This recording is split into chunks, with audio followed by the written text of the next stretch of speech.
வரும் திங்கட்கிழமை தீபாவளி பண்டிகை கொண்டாடப்பட இருக்கும் நிலையில் நெல்லை மேலப்பாளையம் ஆட்டு சந்தையில் ஆடுகளின் விற்பனை களை கட்டியிருக்கிறது. கூடுதல் விவரங்களோடு இணைகிறார் செய்தியாளர் சிவமணி.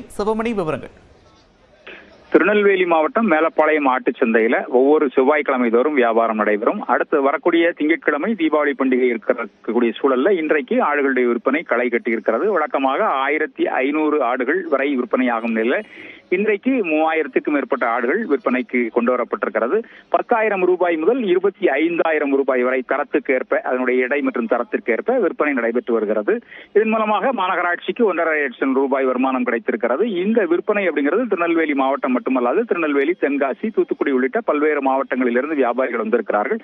அன்றைக்கு புரட்டாசி மாசம் முடிந்து ஐப்பசி மாசம் பிறக்கக்கூடிய சூழல்ல தீபாவளி பண்டிகை வரக்கூடிய அந்த தீபாவளி பண்டிகையொட்டி கறி சமைத்து சாப்பிடக்கூடிய அசைவம் சாப்பிடக்கூடிய மக்கள் அதிகமாக இறைச்சியை வாங்கக்கூடிய அந்த சூழல் ஏற்படும் அப்படிங்கிறதுனால வியாபாரம் களை கட்டி இருக்கிறது. 4 கோடி ரூபாய் வரை விற்பனை நடைபெறும் என எதிர்பார்க்கப்படுகிறது. வியாபாரம் தொடர்ந்து நடைபெற்று வருகிறது.